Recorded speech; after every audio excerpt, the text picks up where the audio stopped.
Okay, real talk. Why do we yawn? Like babies do it in the womb. We do it when we're tired or bored. But here's the twist. Scientists still aren't 100% sure why we do it. At first, they thought yawning was about sleepiness or needing more oxygen. Nope. Turns out, yawning might be your body's way of cooling your brain. Yeah, like a fan for your head.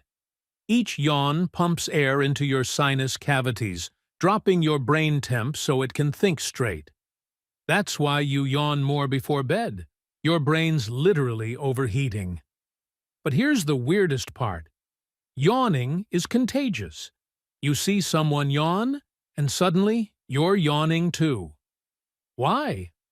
Well, kids under 5 don't catch yawns.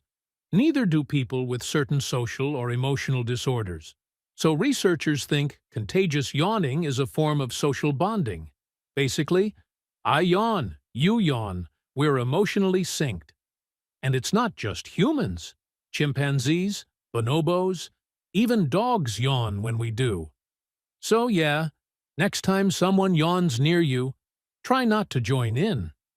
Actually, too late, isn't it?